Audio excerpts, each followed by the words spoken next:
최근 암호화폐 시장에서 주목해야 할 움직임이 하나 있습니다. 페이팔 공동 창업자 피터 틸, 실리콘밸리 대표 투자자인 그가 이더리움 중심 채굴 기업 빈마인 인머션 테크놀로지스의 지분을 9.1%까지 확보한 사실이 밝혀졌습니다. 단순한 투자처럼 보일 수도 있지만 이 회사는 조금 다릅니다.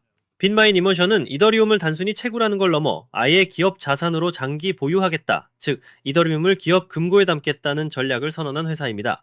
쉽게 말해 현금 대신 이더리움을 재무부 자산으로 편입한 기업에 세계적인 투자자가 직접 들어간 겁니다. 이 소식이 알려지자 빈마인 이머션 주가는 단숨에 25% 상승, 이더리움 역시 하루 만에 9% 급등하며 강한 반응을 보였습니다. 단기 이슈로 볼 수도 있지만 지금 시장에서는 이더리움도 기관이 담기 시작했다, 즉 불장의 전조일 수 있다는 분석이 나오고 있습니다.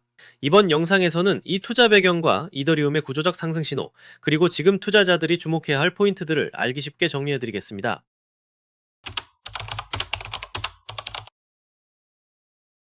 빈마인 인머션이라는 회사, 단순한 채굴 기업이 아닙니다. 이 회사는 현금 대신 이더리움을 금고에 보관하는 전략, 즉 이더리움을 회사 자산, 이른바 재무부 자산, 트레저리로 보유하겠다고 밝힌 기업이에요. 이런 전략 어디서 많이 들어보셨죠? 맞습니다. 예전에 마이크로스트라지가 비트코인을 그렇게 샀습니다.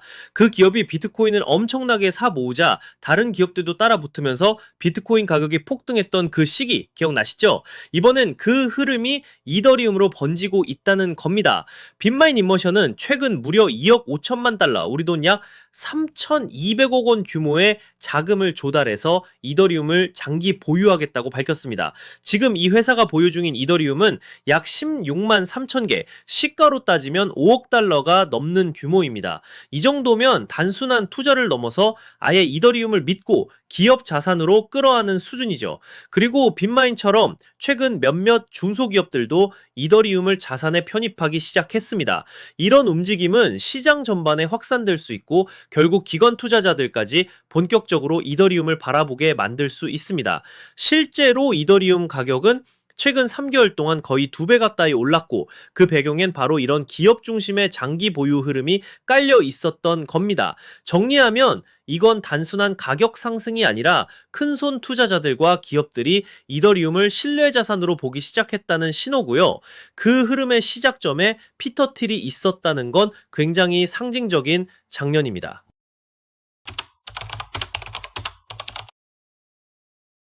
그런데 왜 이더리움일까요? 비트코인과 이더리움 비슷해 보이지만 사실 완전히 다른 자산입니다. 비트코인은 디지털 금에 가깝습니다. 희소하고 발행량이 정해져 있고 누구도 바꿀 수 없죠. 그래서 가치 저장 수단으로 여겨집니다. 하지만 이더리움은 그보다 훨씬 다릅니다. 이더리움은 그 위에 뭔가를 올릴 수 있는 플랫폼입니다. 쉽게 말하면 비트코인이 금이라면 이더리움은 스마트폰 운영체제에 가까워요. NFT, 디파이, 게임, 스테이블 코인, 심지어 부동산 계약까지 이 모든 게 이더리움 위에서 돌아갑니다. 그래서 단순히 가격이 오를 것 같다가 아니라 세상의 자산들이 점점 이더리움 위에서 움직이기 시작한다는 게 더 정확한 표현이죠.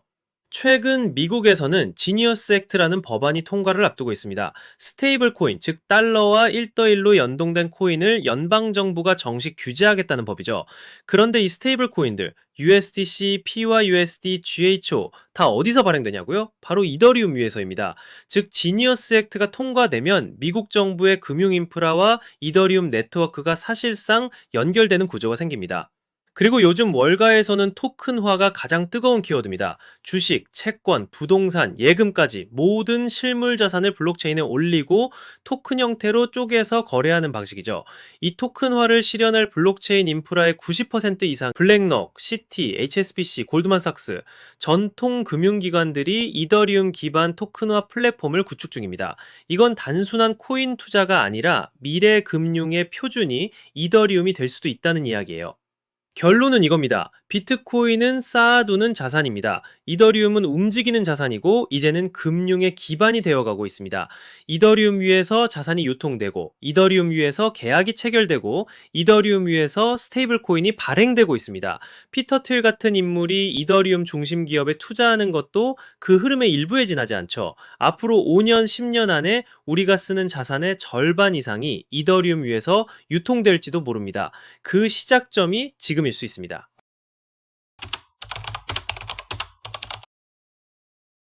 그런데 이런 질문 한 번쯤 해보셨을 수도 있어요. 그럼 솔라나나 아발란체는 뭐예요? 걔네가 더 빠르고 수수료도 싸다던데요? 맞습니다. 솔라나, 아발란체, 폴리곤, 셀레스트리아, 이더리움의 확장성 한계를 극복하겠다고 등장한 수많은 경쟁자들이 있습니다. 그리고 실제로 어떤 면에서는 이더리움보다 빠르고 싸고 편리한 것도 사실이에요.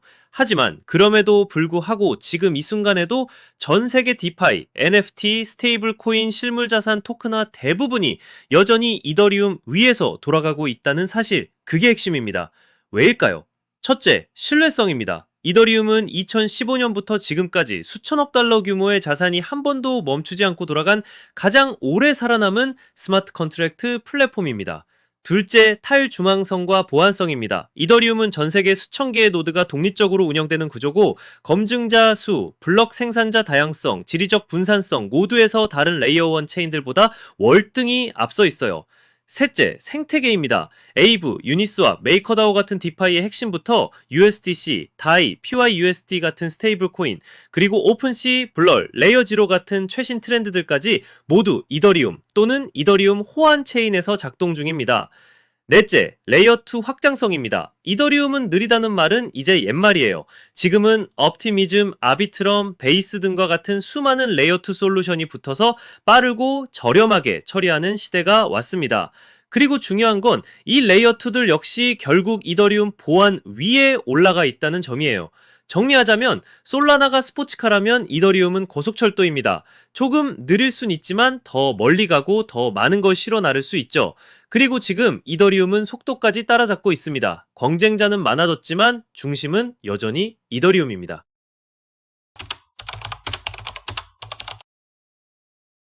이더리움은 단순한 암호화폐가 아닙니다. 그 위에서 새로운 금융이 움직이고, 그 위에서 새로운 자산이 만들어지고, 그 위에서 새로운 인터넷이 시작되고 있습니다. 이미 기업들이 이더리움을 자산으로 담기 시작했고, 정부와 기관들은 이더리움 인프라에 올라타고 있으며, 수많은 개발자들이 매일 이더리움 위에 미래를 만들고 있습니다. 과거에 비트코인이 탈중앙화된 돈이었다면 이더리움은 탈중앙화된 세상을 만드는 도구입니다. 지금 이더리움은 느리게 오르는 게 아니라 깊이 다지고 있는 중입니다. 기반이 넓어질수록 그 위에 세워지는 건 더 크고 더 오래 갑니다. 그래서 저는 지금 비트코인을 넘어 이더리움을 봐야 한다고 생각합니다. 기술, 제도, 자본, 이 세 가지가 동시에 이더리움을 향해 움직이고 있는 지금, 우리가 할 일은 단 하나, 기회를 먼저 알아보는 눈을 갖는 것입니다. 이 영상은 투자를 권유하려는 목적이 아니라 앞으로의 금융과 자산의 방향을 함께 공부해보자는 의도로 만들었습니다. 여러분이 이더리움을 이해하는 데 도움이 되셨다면 좋아요와 구독, 그리고 알고 계신 분들과 공유도 부탁드릴게요. 다음 영상에서는 더 깊은 인사이트로 찾아뵙겠습니다. 감사합니다.